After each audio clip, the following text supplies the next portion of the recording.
Emily had always believed in Daniel. From a moment she met him at a networking event in their early 30s, she saw something in him that others often missed. An unshakable drive wrapped in charm. The ability to make people believe in his dreams as if they were their own.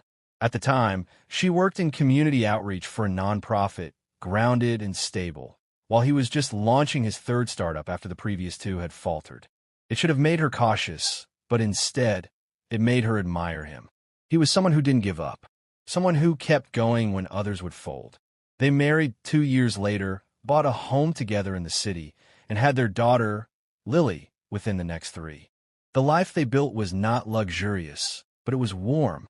She supported him emotionally, and often financially too, when his ventures hit rough patches. Her steady job and modest savings were always there to fill the gaps between his peaks and valleys. Through it all, she believed in him, in the future they were building. Not just the life they lived, but the promise of the life that was just around the corner. Among the few things Emily held close to her heart was the country house she inherited after her parents passed away. It wasn't large or particularly valuable, but it sat on 2 acres of peaceful land, surrounded by old birch trees and wildflowers that bloomed each spring. The house had been in her family for generations, and every creaky floorboard held echoes of childhood summers, Christmas mornings, and the sound of her father's laugh in the kitchen. It had shown signs of success early on, attracting a few angel investors and even closing a promising partnership with a European retailer. But last year had been turbulent. A competitor had swept in with faster features. One investor pulled out during a funding round, and Daniel had been scrambling ever since. "I need a serious cash injection," he admitted. "Not just to stay afloat, but to survive the next 2 quarters.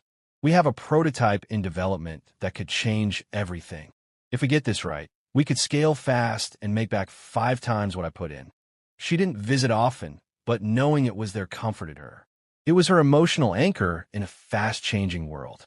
One Wednesday evening, she noticed Daniel sitting silently in the living room long after Lily had gone to bed.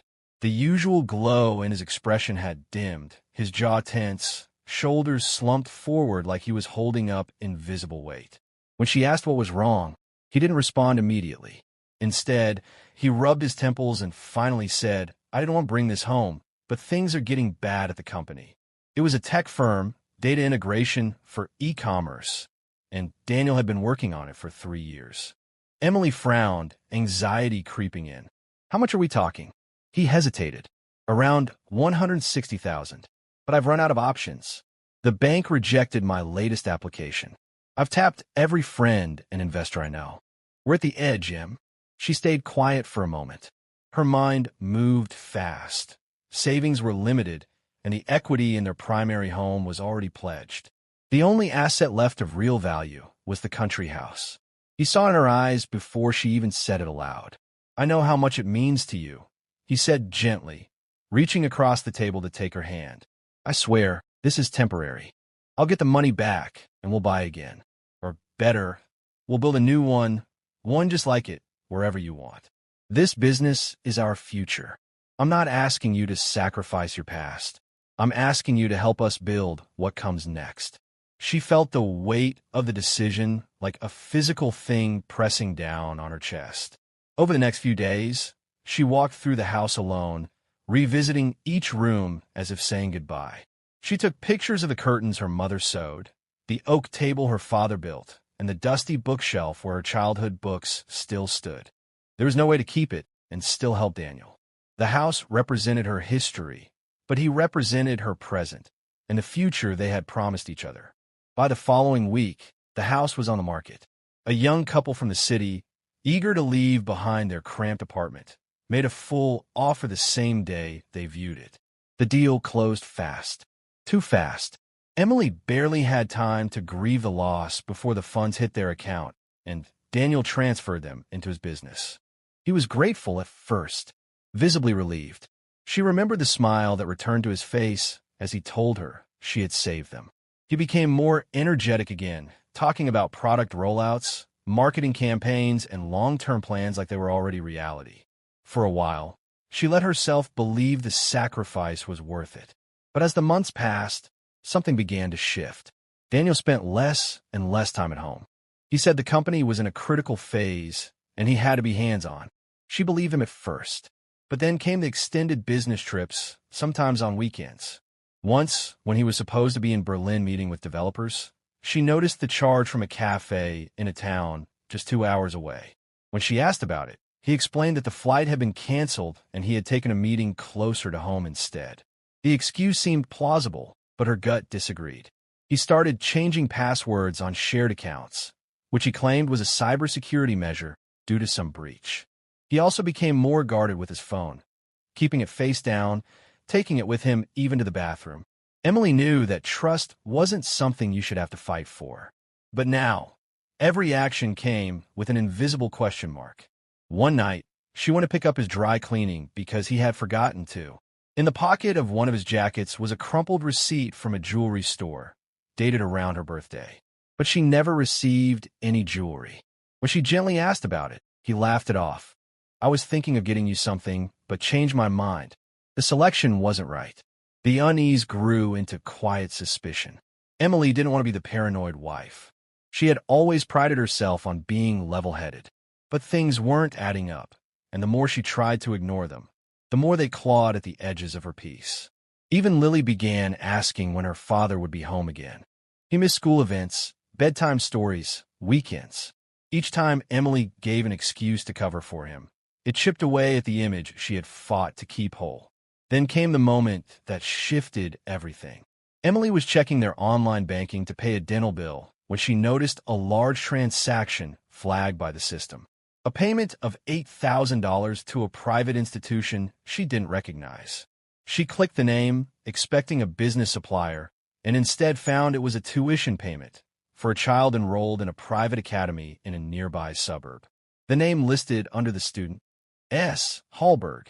Her hands trembled as she stared at the screen. The transaction had Daniel's signature authorization. In that moment, something inside her broke. Not in a way that made her cry or scream, but in the cold, clear way of someone who sees the pieces of their life rearranged without their knowledge. The house she had sold, the promises he made. The cracks in their mirror were no longer invisible. They were now wide, deep fractures. She knew, without a doubt, that something was terribly wrong. But she also knew one more thing with absolute certainty. Whatever truth Daniel had been hiding, she would find it. And when she did, she wouldn't confront him with anger or tears. She would plan her response like he had planned his betrayal. Silently, precisely, and with consequences. Emily sat at her kitchen table, the banking app still open on her phone, her fingers idle over the screen. The quiet hum of the refrigerator was the only sound in the room. The world hadn't changed. The streetlights outside still glowed, the clock still ticked, the dog next door still barked at nothing. But something inside her had irreversibly shifted. The tuition payment wasn't just an odd transaction. It was a crack wide enough to peer through, and what she saw on the other side chilled her. She didn't sleep that night. She lay in bed with her back turned to Daniel, her body still and her mind racing. His soft breathing was steady beside her, completely unaware of the storm he had set off. She didn't wake him. She didn't ask him questions. She waited. When dawn broke and he left early, claiming a board meeting, she watched his car pull out of the driveway with her jaw clenched. That day, Emily sat down and began to dig. The school listed on the tuition charge had an outdated website with barely any information. But she found enough to know it was an elite private academy for children between 5 and 12, located about 30 miles away in a suburb she'd never had reason to visit. She called the admissions office and asked, as a prospective parent, about the enrollment process and financial aid. During the conversation, she casually asked if S. Hallberg was still enrolled.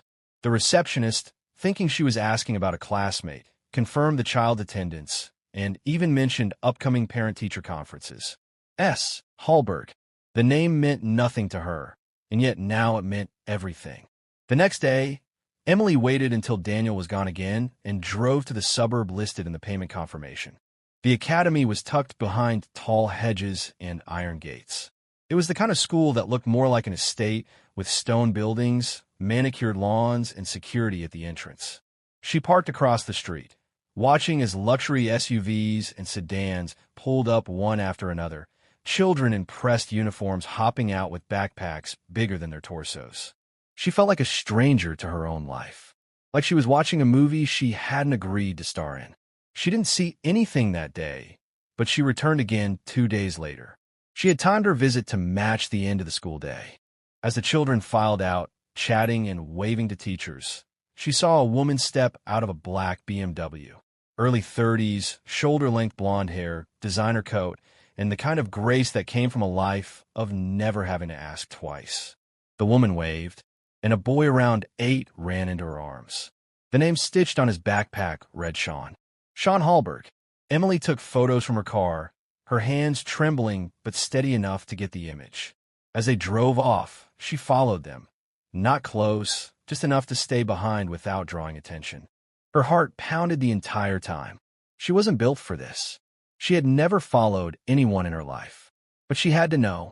The road curved through quiet neighborhoods until the BMW turned into a driveway of a modern 2-story home, complete with trimmed hedges, a porch swing, and 2 bicycles resting against the sidewall. Emily parked a few houses down and stayed for another 10 minutes. Then she drove home in silence. That night, she pulled out her laptop and began a digital search. Samantha Hallberg, she typed. It wasn't hard. Within minutes, she found her. Instagram, Facebook, even LinkedIn. Samantha worked remotely as a consultant in marketing strategy. Divorced, according to a post from 2 years ago. Pictures showed Sean and a younger girl, about 5, with captions like Daddy's weekend visit and our favorite time of the week. Daddy? Emily scrolled further and paused on a photo of Samantha and the 2 kids at a pumpkin patch. In the background, blurred, distant, but unmistakable, was Daniel. His smile, his posture, the jacket he wore last fall. It was him. She felt like vomiting. There was in plain sight. Her husband wasn't just lying to her. He was living a fully developed second life. He wasn't working late or flying across the world. He was playing house with another woman, another child, another life. And the money that came from the sale of her parents' home, the home she clung to even while grieving, had gone toward building someone else's comfort. Emily closed her laptop and sat in silence. For the first time in her life, she didn't cry. She felt a coldness descend, one that quieted everything inside her. The betrayal had cut too deep for tears. The next morning, she called a lawyer. She didn't mention divorce right away. Instead, she asked questions about asset tracing, property law, shared finances, joint accounts. She needed to understand what Daniel had done and how she could prove it. The lawyer, a middle-aged woman named Helen with a calm voice and piercing eyes, listened carefully. Emily brought in the financial records, the photos, and the list of transactions. By the end of the appointment, Helen had a direction. You're looking at financial fraud, potentially marital asset concealment. She said, you're not powerless, but you'll need to be smart. Emily was already there. She hired a private investigator next. Not for drama, not to catch Daniel in the act. She already had the truth, but to get documentation. The investigator was efficient and discreet. Within a week, Emily had files, photos of Daniel leaving Samantha's house, credit card statements tied to purchases that matched Samantha's lifestyle, hotel stays near a neighborhood labeled as client meetings. Every new file was a nail in the coffin of her former life. But Emily didn't confront him. She played the long game. She smiled at dinner. She nodded when he mentioned work stress. She agreed when he said he needed to spend the weekend testing out a new system with the team. She had never acted before, but her performance was flawless. While he continued living his lie, she quietly began the legal process of separating finances. She moved her salary into a new account, closed the joint credit cards, and instructed her lawyer to prepare formal filings. She checked their mortgage documents, reviewed her rights to their home, and learned that the proceeds from her parents' house were easily traceable and, with proof of misuse, subject to potential restitution. But Emily didn't want money. Not really. She wanted something better: clarity, closure, and control. One morning, while Lily was at a sleepover and Daniel was traveling, Emily drove out to the country and visited the site of the house she had sold. The new owners were renovating it. Half the porch was missing, the garden was torn out, and a construction crew was working on the roof. She didn't knock. She just stood on the edge of the road and stared. It was gone. But so was the version of herself that would have begged Daniel for honesty, that would have given him the benefit of the doubt over and over until there was nothing left of her. She had given and given and given again, and now it was time to take back. That evening, she returned home, opened her laptop, and typed a letter. To Daniel. She wrote not from a place of rage, but from finality. It wasn't a confrontation. It was a declaration. She listed what she knew, what she had seen, and what she was going to do next. She ended the letter with a sentence he would never forget. You didn't just lose my trust. You sold it piece by piece to build someone else's life. Now I'm taking mine back. She saved it to print for later. Because soon, very soon, Daniel would return from his trip. And when he did, the real reckoning would begin. Daniel returned home on a Sunday evening just after 9. The wheels of his carry-on echoed down the hall as he entered, whistling softly to himself, a tune he often hummed after successful meetings, or at least when he wanted to give that impression. Emily was in the kitchen. She didn't rise to greet him. She didn't ask how the trip went.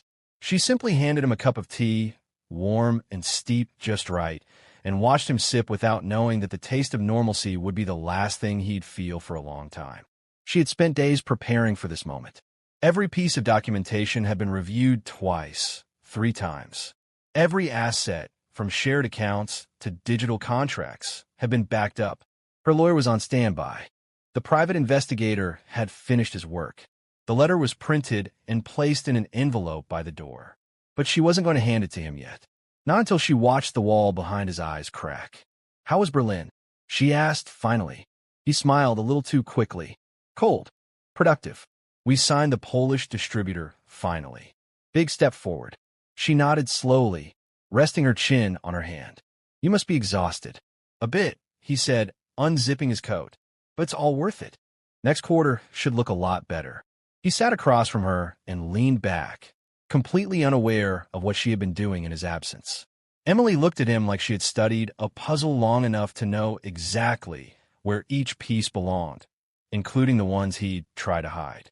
I wanted to ask you something, she said, her tone light. Sure.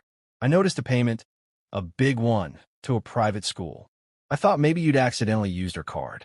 It's in my name, so I was confused. His expression shifted slightly, almost imperceptibly. But Emily had trained herself to notice those shifts, the pause too long, the breath taken before the lie. Oh, that, he said. Yeah, no, that was a friend's kid. He needed help.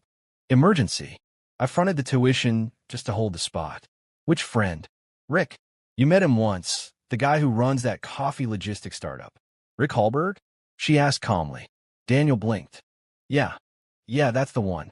Emily sipped her tea. Her pulse didn't rise. She didn't look away. That's interesting, because I went to that school last week, and I met Samantha Hallberg. She picked up her son, Sean. Cute kid, about 8. Same age as Lily. BMW. Lovely house. The silence that followed was enormous. Daniel's jaw locked. His hands slowly curled around the armrest of his chair, his mind visibly racing for an exit, a new lie, a half-truth, a pivot. Emily didn't let him speak.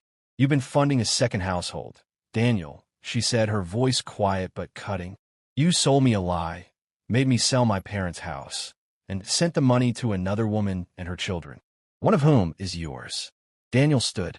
Emily, it's not what you think. Don't insult me. Her voice snapped sharper than he'd ever heard before. He froze mid-step. I know everything. The transfers, the hotel stays, the weekend trips. You didn't just cheat on me, Daniel. You built a life. You built it with my money, with my family's legacy. And you sat at this table for months, looking me in the eye, asking for more time, more support, more patience. He swallowed hard, and for the first time in all their years together, he had no words. Only a trembling kind of panic hiding behind his eyes. Emily stood and walked slowly to the door. She picked up the envelope and held it out. This is everything, she said. Documentation, legal filings, the divorce petition, financial statements, asset freezes where applicable. You'll also find a formal claim regarding fraudulent use of marital property. My lawyer will be in touch tomorrow. Daniel didn't take it. His hands remained limp at his sides. "You're overreacting," he said finally. "It's more complicated than—" "No, Daniel. It's simple. You lied. Repeatedly. You used me. You robbed our daughter of stability and me of my history. And worst of all, you thought I wouldn't find out. You thought I was soft, that I wouldn't do anything if I did." Daniel's voice cracked. "Emily, I didn't want to hurt you, but you did. And now you get to live with the consequences." She walked past him, headed to the bedroom, and closed the door. The next morning, Daniel came downstairs to find his office keys missing, the guest bedroom locked, and a formal notice pinned to the front door. Her attorney's name and contact number were written in bold. Emily was gone. She'd taken Lily and gone to a friend's for a few days while the papers were processed. The fallout began immediately. Daniel tried to call Samantha, but she didn't answer. He drove to her house, but the locks had been changed. She had seen the documentation Emily sent, the photos, the financial breakdowns, the dates. Samantha had thought she was in a committed relationship. She hadn't known she was the other woman. And now, she wanted nothing to do with him. By Wednesday, his business partners had been informed.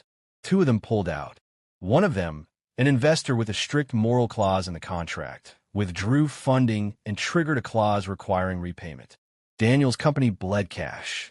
Without Samantha's stability and without Emily's support, his carefully balanced double life collapsed in days. Emily, meanwhile, kept quiet. She didn't rage online. She didn't tell the neighbors. She focused on Lily, on therapy, on quiet mornings with her tea. She filed for exclusive custody and requested supervised visitation, not out of spite, but because she no longer trusted his judgment.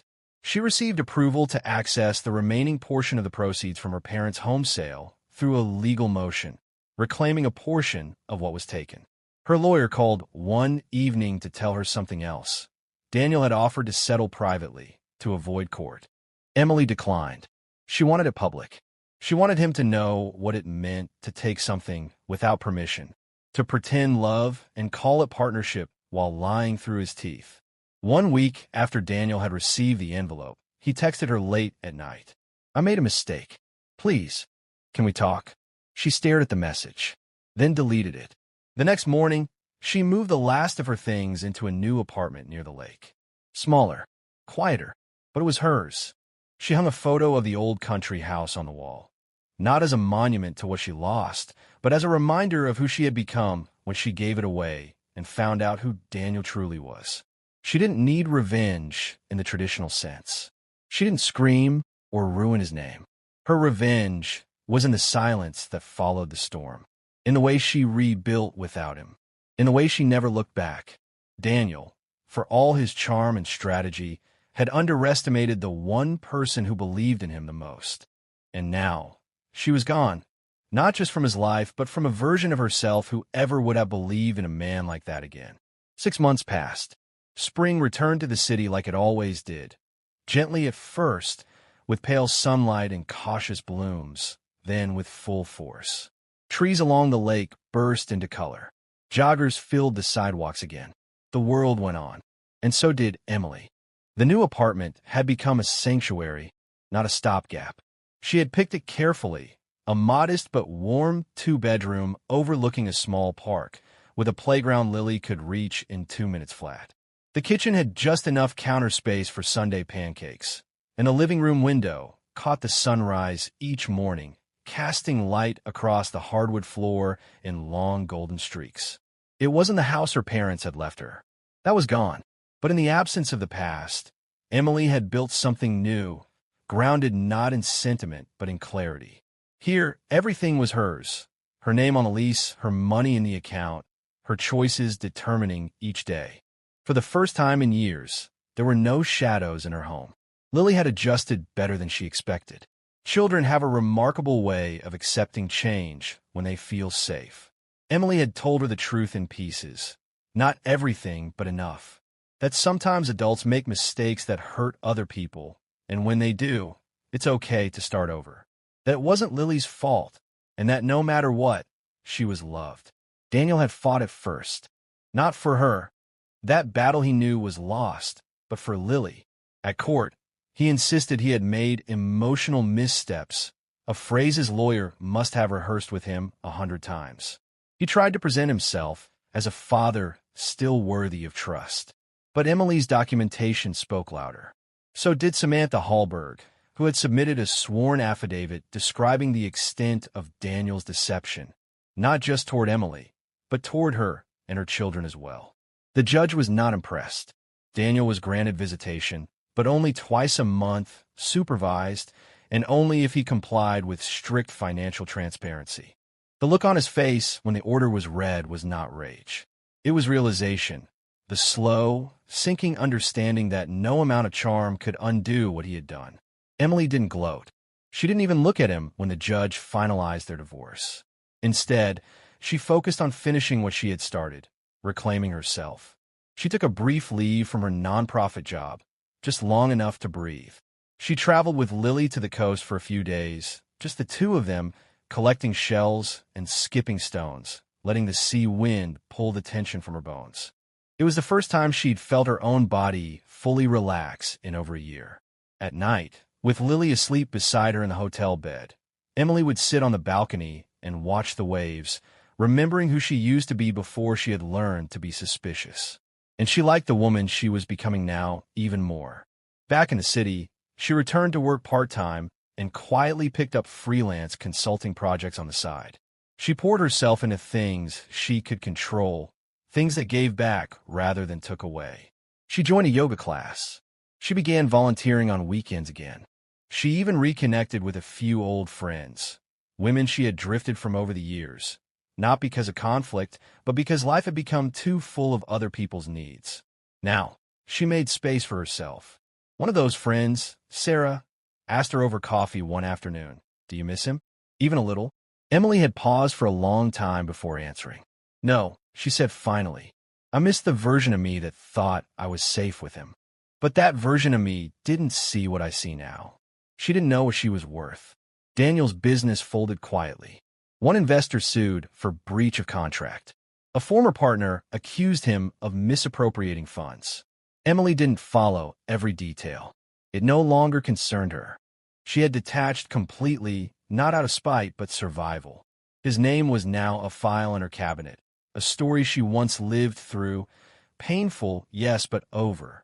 When he texted or emailed now, it was only about Lily, and always through the court-monitored app.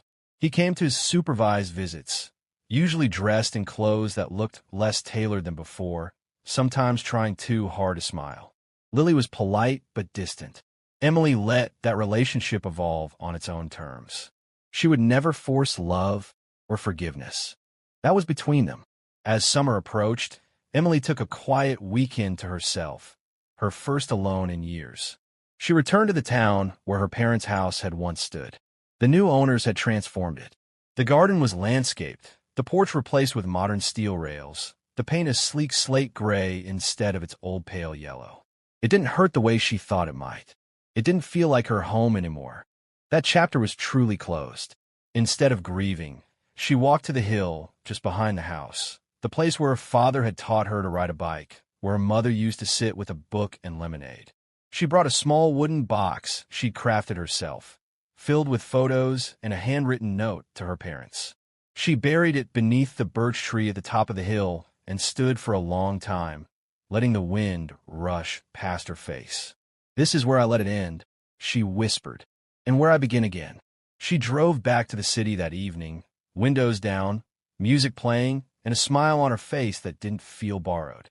Months later, she found herself at a neighborhood bookstore with Lily.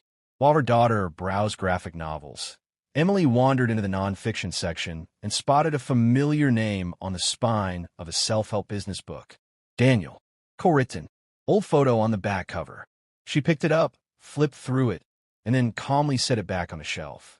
The past had a way of resurfacing in strange places, but it no longer held power over her. On the walk home, Lily skipped beside her, chatting about a class project and asking if they could bake cookies that night. Emily laughed and promised they'd make a whole batch, maybe two. When they reached their building, Emily paused at the front door, looking up at their little window with the wind chime she had hung just last month. She thought about everything it had taken to get here, the pain, the deception, the unraveling. but also the growth, the strength, the rediscovery of her voice. And in that moment, she realized something simple and profound. She didn't just survive Daniel's betrayal. She transformed it. She turned loss into foundation. She had taken the ashes of what he tried to destroy and built something sturdier, truer, and entirely her own. Inside, Lily set the books on the table and headed to the kitchen, already pulling out mixing bowls. Emily followed, laughing, her heart full. Not perfect, not untouched, but free. Daniel would spend years trying to repair the life he shattered. But Emily? She had already begun her new one. And she didn't need to look back, because forward was finally enough.